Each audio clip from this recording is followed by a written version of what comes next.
Salam semua. Hari ini kami akan belajar tentang akaun perdagangan dan untung rugi serta PKK iaitu penyerta kedudukan kewangan. Mari kita tengok format dia. Akaun perdagangan dan untung rugi. Yang sebelah sini ialah akaun perdagangan dan yang sebelah sini ialah akaun untung rugi.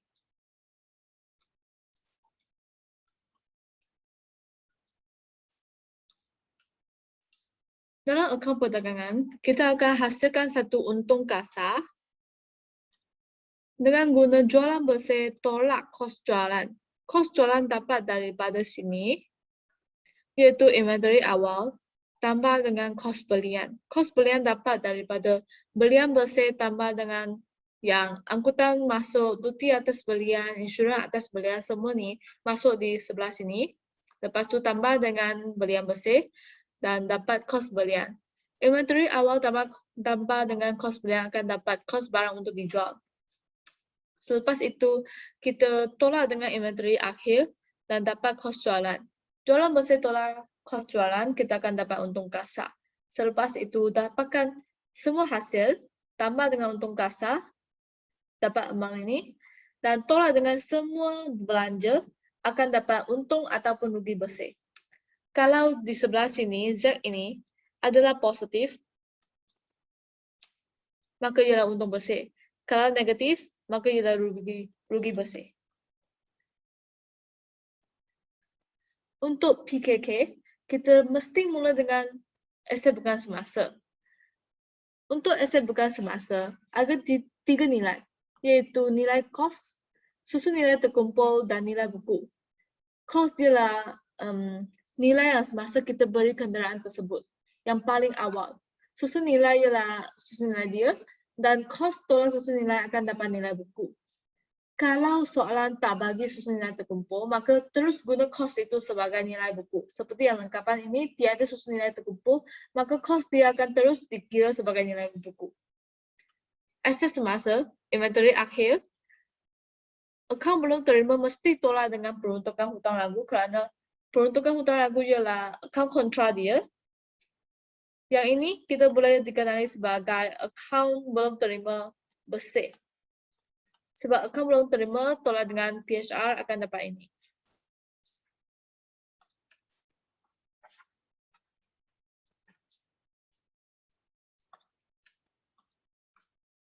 Selepas dapat amount ini, kita akan tambah dengan semua aset, dapatkan ini ialah aset semasa.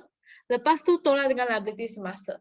Semua liability semasa tambah sekali, guna yang ini tolak dengan yang ini. Lepas tu dapatkan Y. Y ini ialah modal kerja. Perkataan modal kerja ini mesti tulis, ada markah. Pastikan, jangan lupa tulis modal kerja. Lepas itu, tambah dua-dua ini. Dapatkan Z. Z ini ialah amount pengimbang. Equity pemilik, yang pertama modal, lepas tu tambah untung bersih ataupun tolak rugi bersih, lepas tu tolak ambilan, dapat modal akhir. Yang perkataan modal akhir ini, kalau nak boleh tulis, kalau tak nak tak tulis pun tak apa, tak ada markah untuk ni, tapi modal kerja mesti tulis. Modal akhir tak apa. Liability bukan semasa, tambah semua, lepas tu tambahkan modal akhir dengan yang ini, dapatkan Z. Amount Z ini mesti sama dengan amount Z yang atas. Mesti sama. Dia takkan tak sama. Kalau tak sama, maksudnya kamu sudah buat salah. Okey, itu penerangan untuk format. Kami buat satu contoh.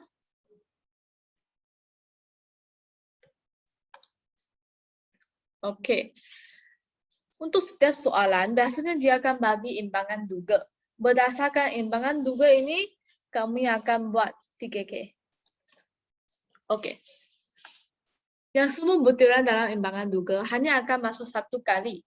Maksudnya, kamu either masukkan dalam akaun perdagangan dan untung rugi ataupun masukkan dalam PKK.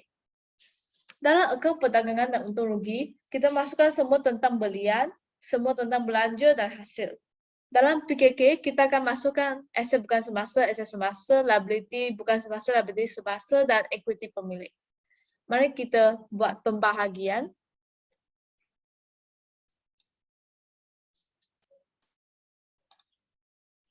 Okey. Inventory. Inventory pada 1 Januari. Maksudnya inventory ini ialah inventory awal. Pada awal tahun ini inventory awal. Lepas tu inventory ialah aset, maka kita masukkan dalam PKK. Saya tulis K. Belian dan jualan. Yang ini akan masuk akaun perdagangan dan untung rugi. Pulangan juga sama.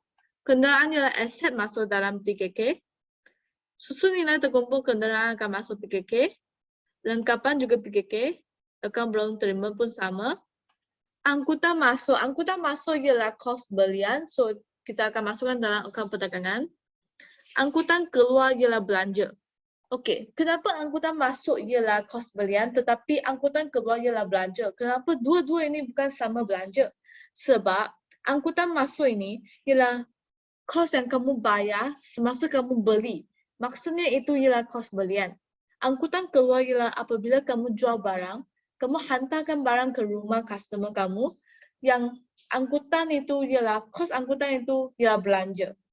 Maka dia adalah satu belanja akan masuk dalam akaun perdagangan dan untung rugi. Peruntukan hutang lagu ialah akaun kontra bagi akaun belum terima, maka masuk dalam PKK. Overdraft bank ialah liability, PKK. Tunai PKK, pinjaman liability, modal equity, ambilan equity. Gaji ialah belanja, maka akaun perdagangan. Insurans ialah belanja, akaun perdagangan dan untung rugi. Sewa belum terperoleh, maksudnya sewa yang customer bagi kamu belum lagi tawarkan perkhidmatan.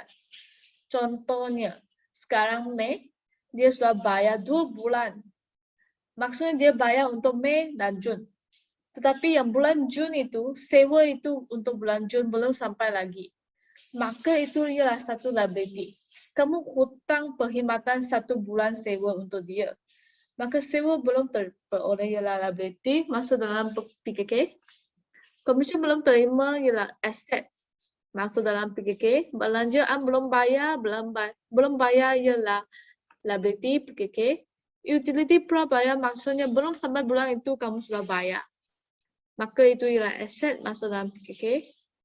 Hutang lapuk ialah contohnya pelanggan kamu sudah meninggal dunia ataupun melarikan diri. Kamu tak boleh dapat balik hutang dia. Maka hutang dia dihapuskan. Maka itu dikenali sebagai hutang lapuk. Hutang lapuk adalah sejenis belanja. Kita akan masukkan dalam akaun perdagangan untung rugi. Hutang lapuk terpulih. Maksudnya hutang lapuk ialah orang yang larikan diri, meninggal dunia. Tapi kalau orang yang larikan diri itu, dia balik semula dan bayar hutang dia. Maka yang dia bayar balik itu ialah satu hasil. Hasil akan masuk dalam akaun perdagangan dan untung rugi. Okey. Untuk maklumat tambahan, tadi saya kata, untuk imbangan duga, semua masuk satu kali saja. PKK ataupun dalam akaun perdagangan. Untuk yang maklumat tambahan akan masuk 2 kali. Maksudnya PKK pun dia masuk, akaun perdagangan pun dia masuk. Ini ialah inventory pada 31 Disember 2020. Maksudnya ini inventory akhir. 3.550 harga kos, 3.890 harga pasaran. Nak pilih mana satu harga ataupun tambah? Kita takkan tambah, kita akan pilih satu. Sama ada 3.000. Kita takkan guna dua-dua harga ini. Kita hanya akan pilih satu. Pilih yang mana? Yang paling rendah. Di sini paling rendah ialah 3.550. Kita akan guna figure ini. Dan ini adalah sejenis aset semasa. Sebab inventory akhir. Okey, mari kita mulakan. Akaun perdagangan dan untung rugi. sentiasa buat akaun perdagangan dan untung rugi dulu, baru kita buat PKK. Okey. Yang pertama, jualan. Jualan di sini, belian dan jualan. Belian adalah belanja. Belanja di sebelah debit.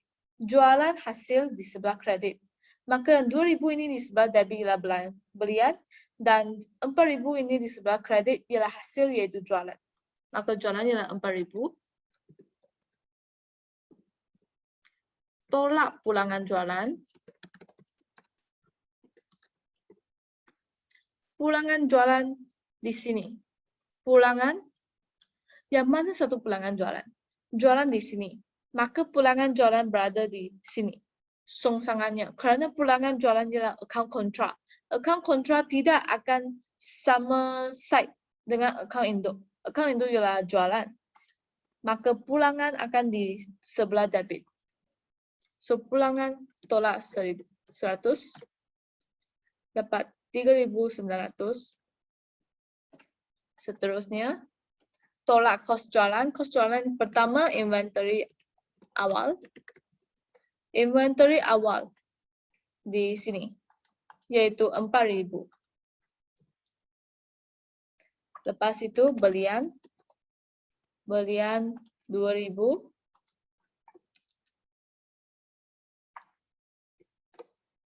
Tolak pulangan belian.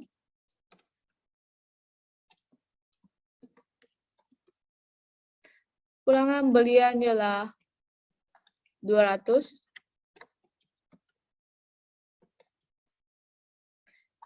Dapat belian bersih. Yang perkataan belian bersih ini, kalau tak tulis pun tak apa. Asalkan kamu faham. Seterusnya tambah dengan kos belian. Okey. Saya suka tikkan semua yang sudah masukkan, so takkan keliru. Inventory awal sudah masuk, belian dan jualan sudah, pulangan sudah. Seterusnya kita akan masuk tentang, yang ini bukan K. Inventory awal akan masuk dalam akaun perdagangan dan untung rugi, bukan di PKK. Okey. Seterusnya kita akan masukkan kos belian. Di sini kos belian hanya ada angkutan masuk, tak ada duty atas belian, insurans atas belian. So kita masukkan di sini. Angkutan masuk. Berapa?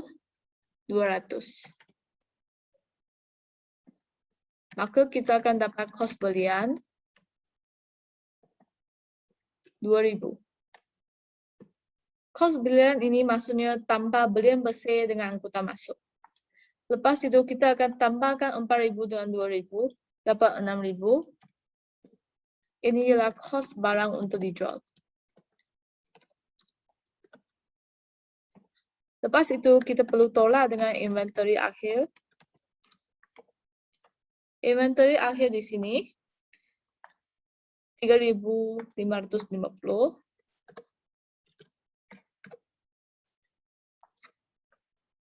Dan kamu akan dapat 2,450. Dan ini akan dikenali sebagai kos jualan. Okey, sekarang kita akan dapatkan untung kasar. Untung kasar dapat dengan jualan bersih tolak dengan kos jualan. Maka kita akan dapat 1,450. Seterusnya, untung kasar perlu tambah hasil. Okey, di sebelah sini, angkutan masuk sudah. Seterusnya kita masukkan hasil. Angkutan keluar ialah belanja, gaji belanja, insurans belanja, hutang lapor belanja, hutang lapor terpulih, hasil. Masukkan yang ini, hasil, hutang lapor terpulih.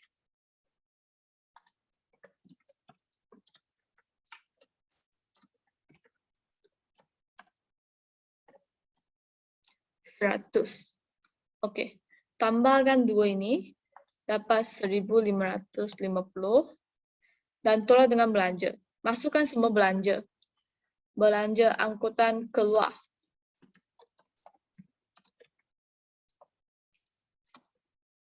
$300.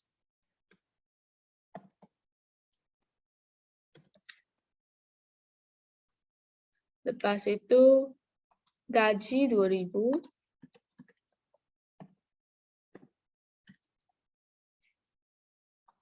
Insurans 1.000.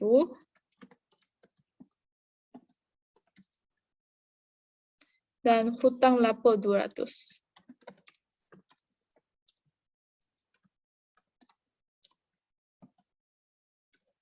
Jumlahkan semua ini, kamu akan dapat 3.500. Dan yang ini tolak dengan yang ini. Dua ini tolak, kamu akan dapat negatif 1.950. Maka dalam soalan ini, kita dapat rugi bersih, bukan untung bersih. Rugi bersih. Oke, saya akan tikkan yang ini. Hutang lapor sudah. Gaji, insurans sudah. Oke. Seterusnya, kita akan buat PKK. Aset bukan semasa. Di sini kita ada susun nilai terkumpul. Maka di sini kita kena masukkan cost, susun nilai terkumpul, dan nilai buku. Yang pertama masuk dulu kendaraan. Kendaraan nilai cost-nya 10.000. Tolak dengan susun nilai 1.000.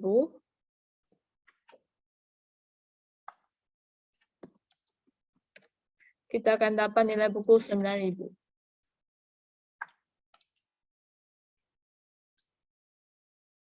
Seterusnya lengkapan. Lengkapan 3.000. Maka total dia 12.000. Oke. Aset bukan semasa sudah selesai. Seterusnya kita masuk ke dalam aset semasa. Aset semasa jangan lupa inventory akhir dulu. Sebab takut nanti tertinggal inventory akhir sebab dia kat maklumat tambahan 3.550.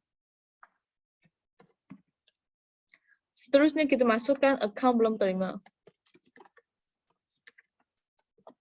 Akaun belum terima mesti tolak dengan PHR.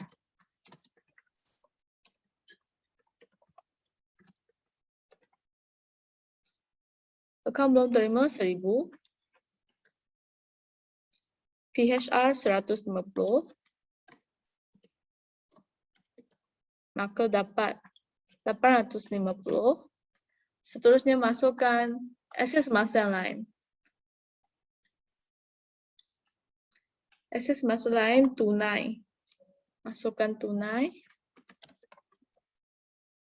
Tunai 1.000. Dan seterusnya komisi belum terima.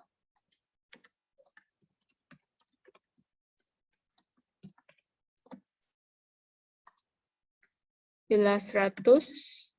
Dan utility prabayar.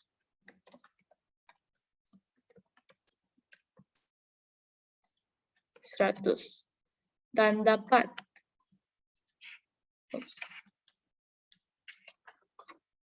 total dia,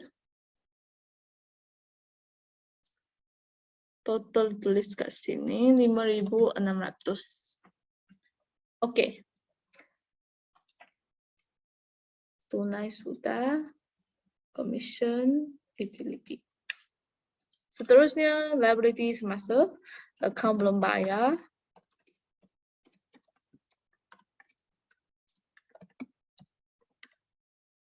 $2.200. Liability ini tulis di sini. Lepas itu, sewa belum terperoleh.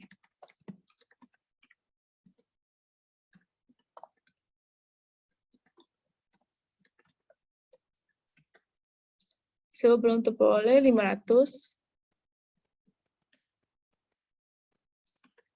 Belanja belum bayar 200.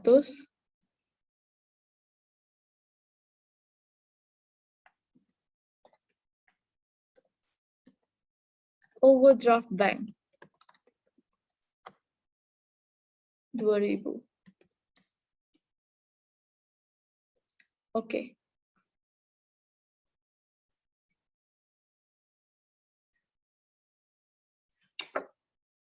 Yang ini kena lukis garisan di bawah.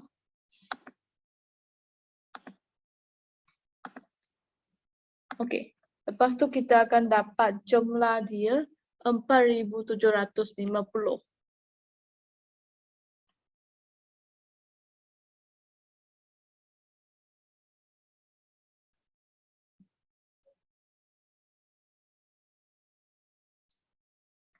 Sewa belum terperoleh.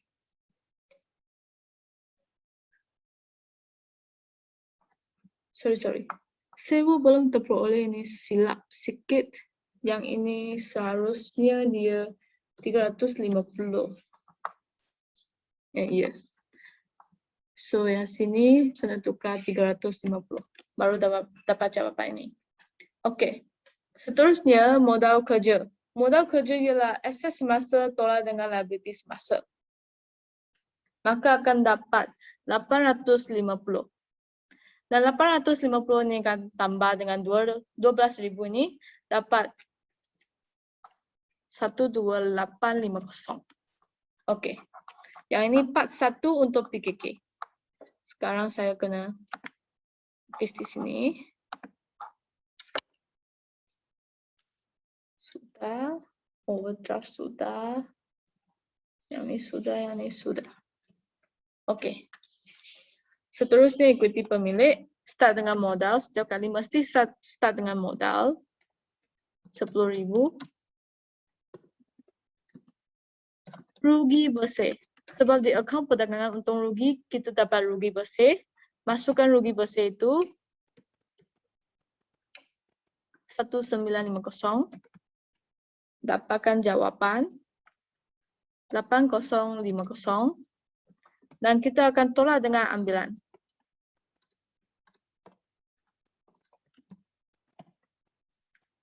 Ambilan di sini 200.